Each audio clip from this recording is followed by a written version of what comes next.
بسم الله الرحمن الرحيم. الحمد لله وحده والصلاة والسلام على من لا نبي بعده. أما بعد، السلام عليكم ورحمة الله تعالى وبركاته.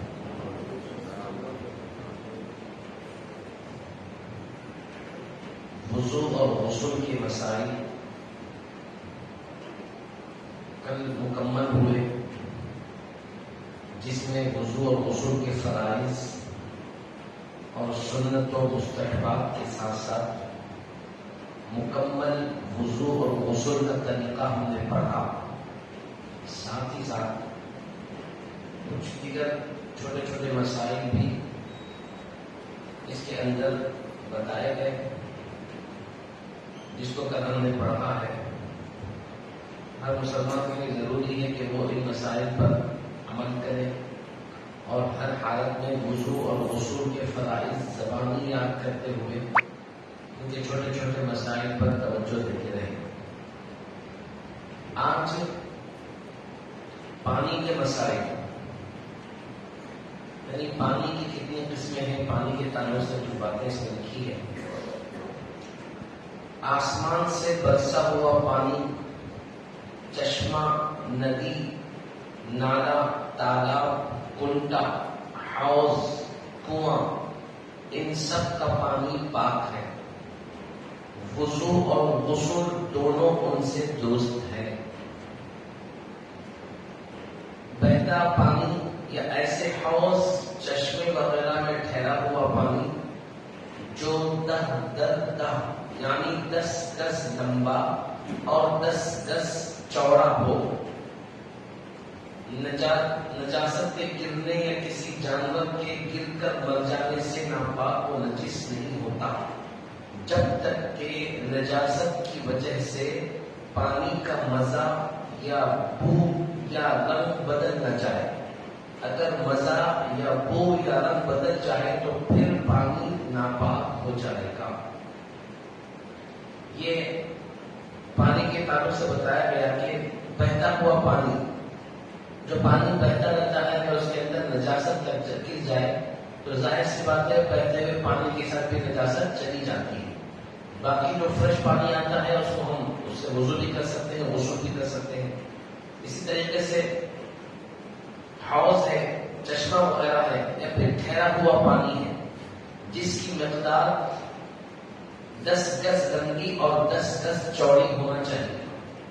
اگر 10 گز لمبی اور 10 گز چوڑا حوض وغیرہ ہے یا چشمہ وغیرہ ہے، ایسے بڑے چشمے وغیرہ میں یا پھر حوض وغیرہ میں جو پانی ٹھہرا ہوا ہے اس میں نجاست گر جائے تو بھی پانی ناپاک نہیں ہوتا. کب تک؟ جب تک کہ نجاست کے گرنے یا پھر کسی جانور کے گر کے مر جانے سے پانی کا مزہ، رنگ یا بو، یہ 3 چیزوں میں سے کسی ایک چیز میں بھی تبدیلی نہ آ جائے، پانی پاک ہی رہتا ہے. یا رنگ بدل گیا یا مزہ بدل گیا یا پھر بو آ گئی تو پھر پانی ناپاک ہو جاتا ہے. ویسے پانی سے وضو اور غسل نہیں کر سکتے. ہمارے گھروں میں جو پانی کی ٹنکی وغیرہ رہتی ہے، خاص طور پر جو پلاسٹک کی ٹینکی وغیرہ ہوتی ہے، وہ 10 گز لمبی 10 گز چوڑی نہیں ہوتی. اس کے اندر تھوڑی سی بھی نجاست گر جائے تو پانی ناپاک ہو جاتا ہے، پورا پانی بدلنا پڑتا ہے. جانور گر کے مر جائے تو پانی ناپاک ہو جاتا ہے، پورا پانی نکالنا پڑتا ہے. یہ ذہن میں رکھیے کہ فقہاء کرام نے جو پانی، ٹھہرے ہوئے پانی جیسے ٹنکی ہے، حوض ہے، ایسے چیزوں کے لیے جو لفظ استعمال کیا وہ ہے دہ دردا، مطلب 10 گز لمبا 10 گز چوڑا. اتنا اس کا ایریا ہونا چاہیے جس کے اندر پانی ہوتا، وہ ٹنکی ہو یا پھر چشمہ ہو یا پھر حوض ہو، جو کچھ بھی ہو.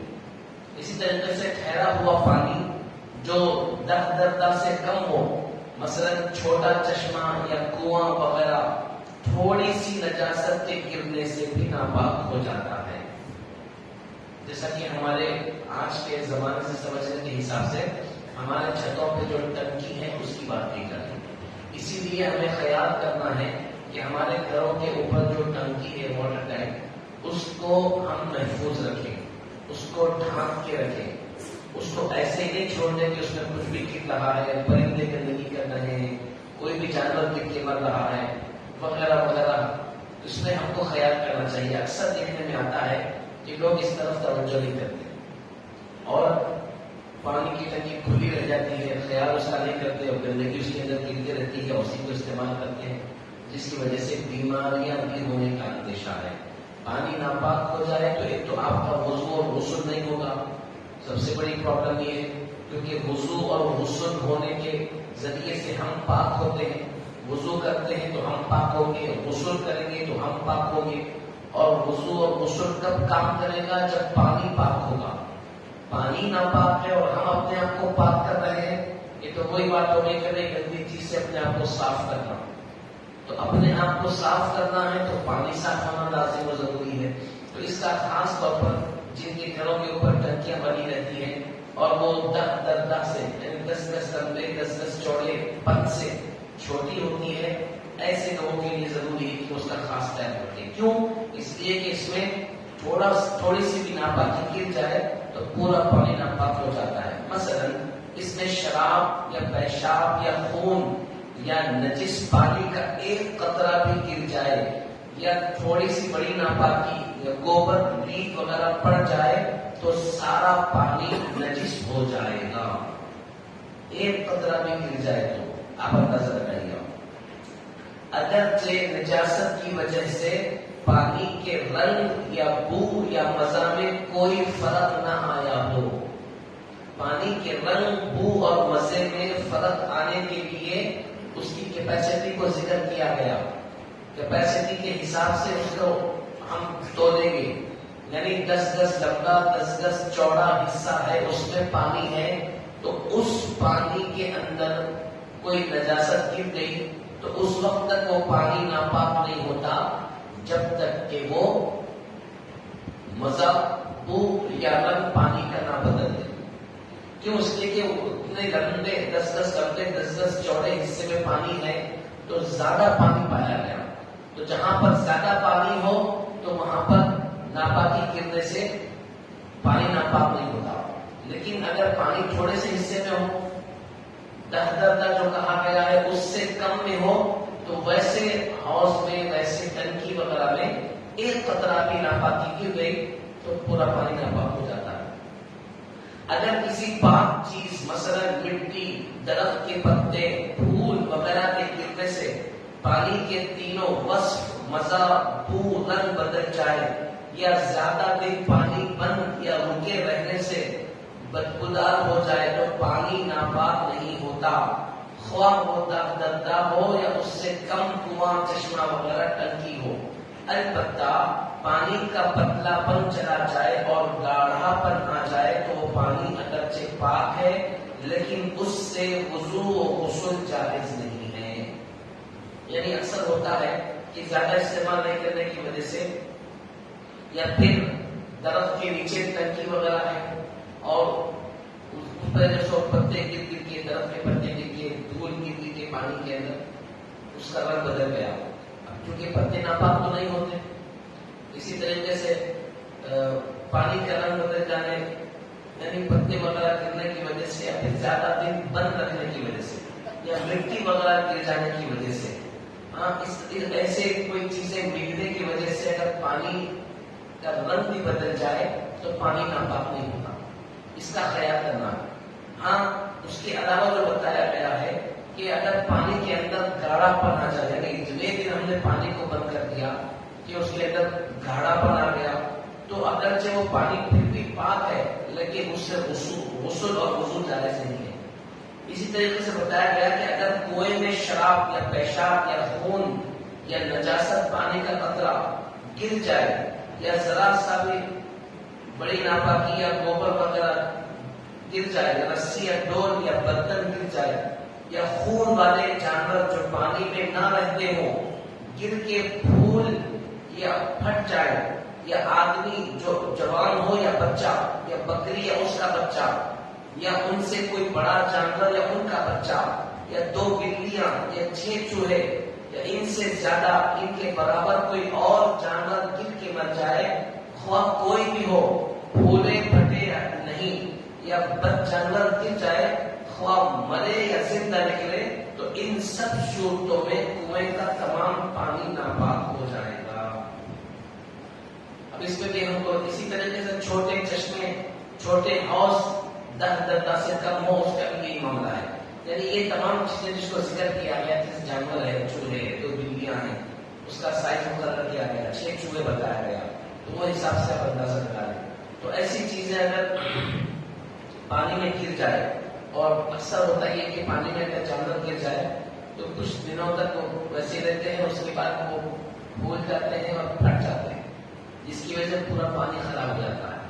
تو ایسی صورت میں تو ظاہر سی بات ہے کہ پانی تو ناپاک ہوگا ہی ہوگا، ساتھ ہی ساتھ اگر اس کو ہم استعمال کریں گے تو ہمارے صحت پر بھی بہت برا اثر پڑے گا۔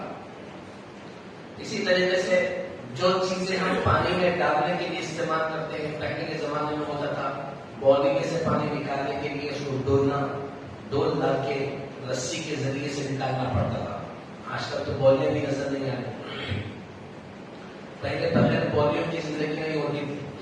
بولیاں ختم ہوئے تو ہینڈ پمپ شروع ہوا تھا، ہینڈ پمپ بھی ختم ہو گئے، اس کے بڑے بڑے موٹر آنا شروع ہوئے، موٹر آنے ختم ہو گئے، آج کل سمرسیبل آ گیا، موٹر دکھی پر ہے اندر پانی کے اندر جا کے موٹر پانی کو اوپر بھیجے، تو ایک ترقی ہے۔ تو اس زمانے میں ڈول وغیرہ ہوا کرتا تھا، آج بھی بعض گھروں میں ہے، ایسا نہیں کہ نہیں ہے، بعض گھروں میں ہے، گاؤں وغیرہ میں آج بھی یہ چیزیں موجود ہے کہ جس برتن سے یا پھر ڈول وغیرہ سے پانی لیتے ہیں تو اس کی رسی اور ڈول کی بکیر وغیرہ بھی پاک صاف رہنا ضروری ہے۔ اگر اس کے اندر نجاست گندگی لگی ہوئی ہو اور اس کے ذریعے سے ہم چھوٹے کنویں سے پانی نکال رہے ہیں تو پھر وہ پانی ناپاک ہو۔ اگر کنویں میں ایک بلی یا کبوتر یا ان کے برابر یا ان سے بڑا لیکن بکری سے چھوٹا کوئی جانور گر کے مر جائے یا مرا ہوا گر جائے مگر ابھی پھولا پھٹا نہ ہو، تو اس صورت میں 40 یا 60 ڈول پانی نکالنے سے کنواں پاک ہو جائے گا۔ اور اگر ایک چوہا یا اس کے برابر یا اس سے بڑا مگر بلی سے چھوٹا کوئی جانور گر کے مر جائے یا 2 چوہے گر کے مر جائے تو 20 یا 30 ڈول پانی نکالنے سے کنواں پاک ہو جائے گا۔ اب کچھ ایسے جانور ہیں جو گر کے مر گئے، حالانکہ صرف گر کے مرے، ابھی پھول کے پھٹے نہیں، تو ایسی صورت میں بتایا گیا کہ پانی اگر ہم 40 یا 60 ڈول پانی نکالیں گے، سیم کر گن کے نکالیں گے تو پانی پاک ہو جائے گا۔ اس کے لیے ضروری ہے کہ علم رکھیں۔ ایک جگہ پر بتایا گیا کہ کنواں تھا اور اس پر کوئی جانور گر کے مر گیا، لوگ آئے وہ سب کے پاس پوچھے کہو گے کہ مسافر سا پانی میں جانور گر گیا، کیا کرنا؟ بولے پانی ناپاک ہو جاتا، لہٰذا 40-60 ڈول پانی نکالا۔ وہ لوگ آ گئے 60 ڈول پانی نکالے، استعمال کرنے لگے، تو پھر ان کو مزہ آنے لگا، گندا سا مزہ آنے لگا۔ پھر آئے بولے مولانا صاحب آپ بولے 60 ڈول نکالے، بول کے ہم نکال دیے، لیکن پھر بھی پانی کیسا نہیں دکھ رہا؟ تو مولانا بولے کہ بھائی تم نے جانور نکالے نہیں نکالے گرا سو؟ ارے وہ آپ بولے سے نکالے، بول کے ہم پانی نکالتا بولے پانی نکال دیے، جانور تو ویسے پڑے ہوا ہے۔ بولے کہ جب تک تم جانور نہیں نکالو گے تو پھر پانی کی بدبو کہاں سے جائے گی، ناپاکی کہاں سے جائے گی؟ تو پہلے جانور نکالو، اس کے بعد 40 یا 60 ڈول پانی نکالو، یہ ترتیب ہوتی ہے۔ تو پہلے جس کی وجہ سے پانی ناپاک ہوا وہ گندگی کو، وہ جانور کو، وہ چیز کو پانی سے دور کرنا ہے، اس کے بعد پانی کے 40 یا 60 ڈول نکالنا ہے۔ اگر بڑا جانور ہے اور اگر چھوٹا جانور ہے جیسے 2 چوہے ہیں یا اس سے کم کوئی چیز ہے گر کے مر گیا، تو اس صورت میں 30 ڈول بھی پانی نکالیں گے تو پانی پاک ہو جائے گا، لیکن جانور پہلے نکالنا ہوگا۔ اسی طریقے سے کنویں کے پاک کرنے کا طریقہ یہ ہے کہ پہلے اس چیز کو نکال دیں جس کے گرنے سے کنواں ناپاک ہوا ہے، پھر جس قدر پانی نکالنے کا حکم اوپر ذکر ہوا اس قدر پانی نکالیں۔ جس صورت میں کنویں کا تمام پانی ناپاک ہو گیا اس وقت ضروری ہے کہ تمام پانی نکال دیا جائے۔ اگر کسی وجہ سے یہ ناممکن ہو تو بیگ در بیگ 200 یا 300 ڈول پانی نکالیں تو کنواں پاک ہو جائے گا۔ یعنی بڑا جانور گر گیا اور بہت زیادہ دن ہو گئے اور پانی کے اندر بہت زیادہ گندگی ہو گئی تو سب سے زیادہ بہتر احتیاط یہ ہے کہ پورا کنواں خالی کر دینا آج کل تو بہت آسان ہے، پہلے تو بھی رسیوں سے کھینچنا پڑتا تھا، مشین لگائے پورا کنواں خالی، اس کے بعد نیا پانی شروع ہو جاتا، صاف ستھرا تھا۔ اگر وہ نہیں ہے تو کم سے کم 200-300 ڈول نکال لینا چاہیے۔ اگر بد جانور کوئی اور اس طرح کا کوئی جانور گر جائے اور پھر زندہ نکل آئے تو کنواں ناپاک نہ ہوگا، بشرطے کہ اس کے جسم پر نجاست نہ ہو، کیونکہ کنویں کا پانی زیادہ ہوتا ہے، ایسے زیادہ پانی میں کوئی ایسا جانور گر کے زندہ نکل آئے تو ناپاک نہیں ہوگا۔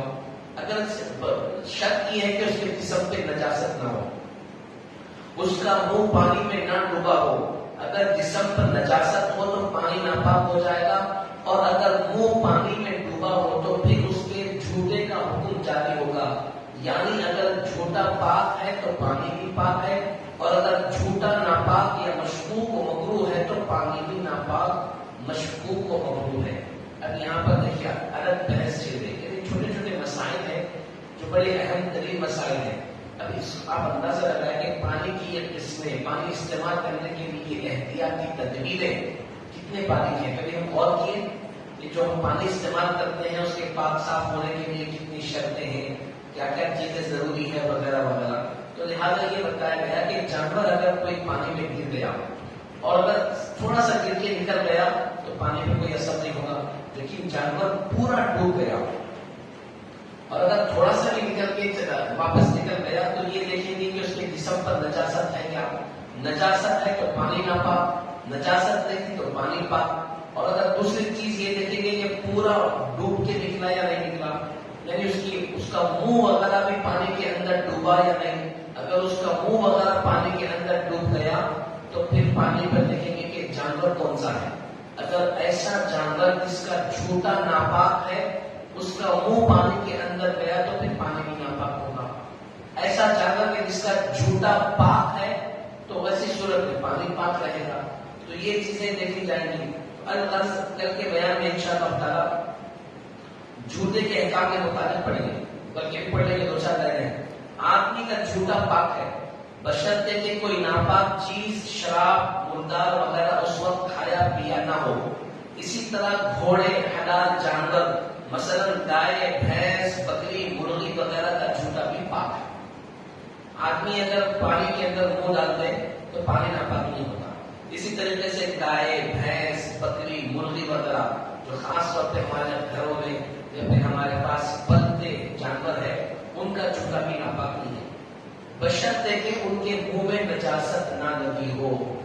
جانور پاک ہے، اس کا جھوٹا بھی پاک ہے، لیکن جسم پر نجاست لگی ہو تو پانی ناپاک۔ مثال کے طور پر مرغی ہے، چپکلی کھائی، پورے جسم پہ چپکلی لگی ہوئی ہے اور آپ یہ پانی میں منہ ڈال دیں تو چونکہ چپکلی ناپاک تو پانی بھی ناپاک ہو جائے گا۔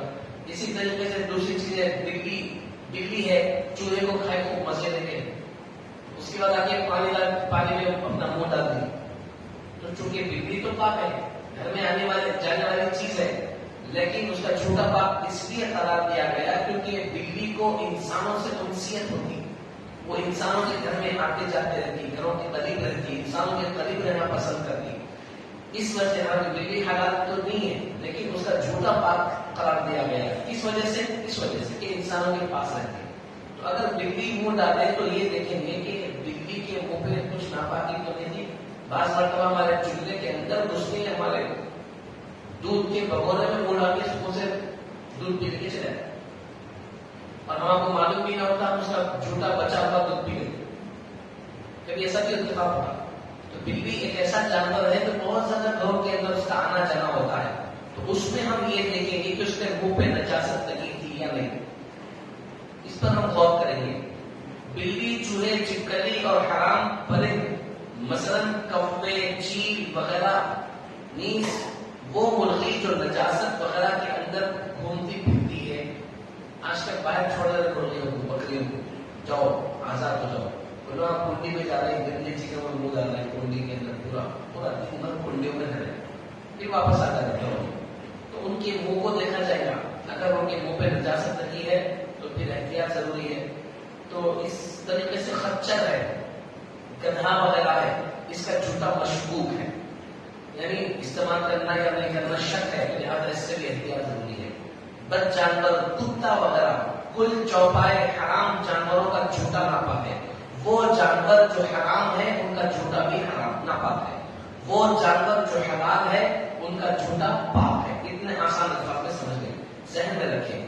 اگر ناپاک چیز کھا پی کر کسی پاک چیز میں منہ ڈالے تو وہ بھی ناپاک ہو جائے گی.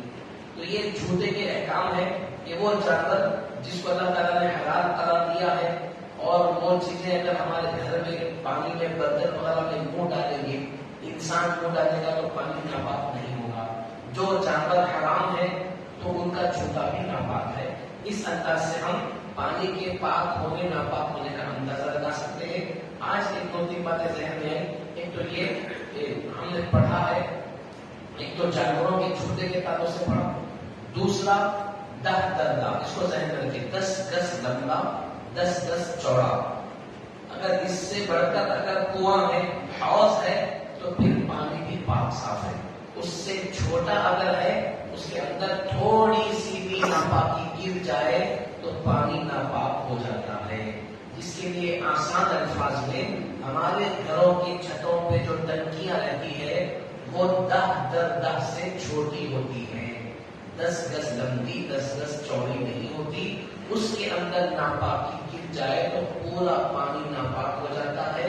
تو اپنے گھر کے چھتوں پہ رہنے والی ٹنکیوں کی حفاظت کریں, ان کی نگرانی کریں, جانچ پڑتال کرتے رہیں, دیکھتے رہیں کہ اس کے اندر کوئی ناپاکی تو نہیں گر رہی ہے, اس کے اندر کوئی چپلک وغیرہ جا کر گر کے مر تو نہیں رہی ہے.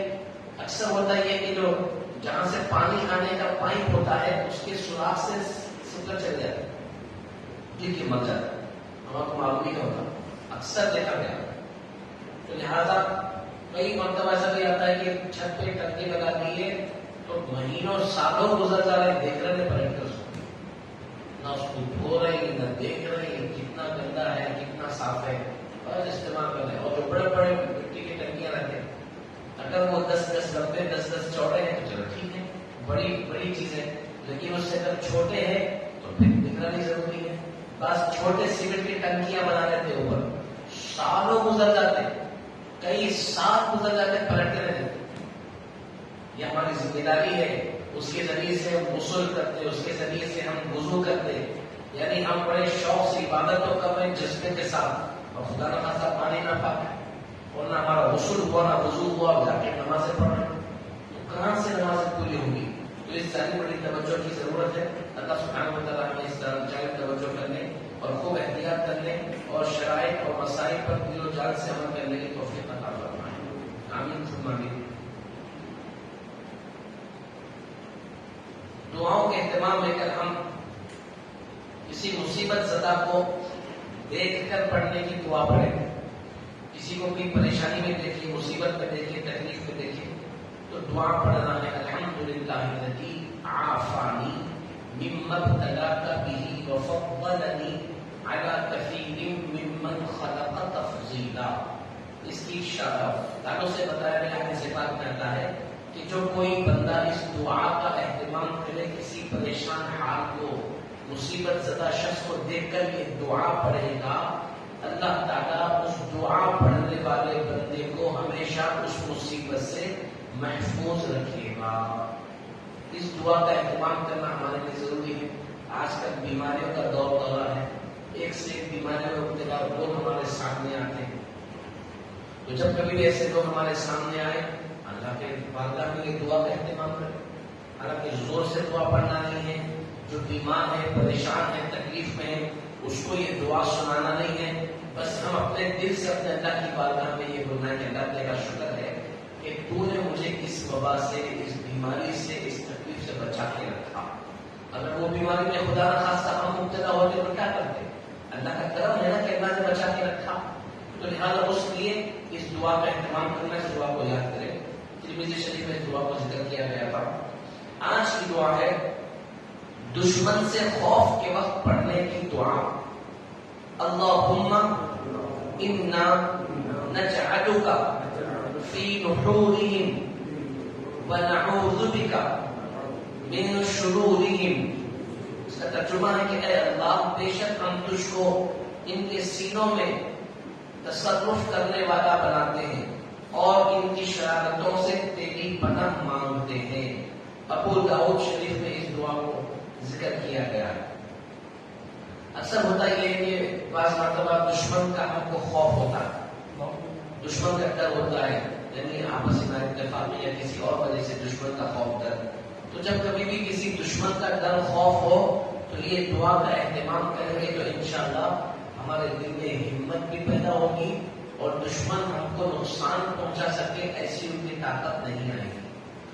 دو چیزیں ہوں گی، ایک تو یہ کہ دشمن کے پاس ہم کو نقصان پہنچا سکے ایسی طاقت نہیں آئے گی، اس کا دل کمزور ہو جائے گا۔ دوسرا یہ کہ ہمارے اندر ہمت آئے گی کہ ہم اس کا مقابلہ کر سکیں۔ تو یہ دعا بھی بڑی قیمتی ہے، اس دعا کو بھی آپ یاد رکھیں۔ ہم سب کبھی ہو سکتا ہے ایسا ہو جائے، اللہ نہ کرے کہ کبھی کسی کی دشمنی ہو، کوئی کسی کے دشمن بن جائے، کیونکہ آج کل کے دور میں دیکھا جا رہا ہے کہ کوئی دشمن بن جائے تو جانے کے لیے رہے، لڑائی کرنا، جھگڑے کرنا، بحث کرنا وہ تو دور کی بات ہو گئی، ڈائریکٹ جانے کے لیے۔ اللہ حفاظت کرے۔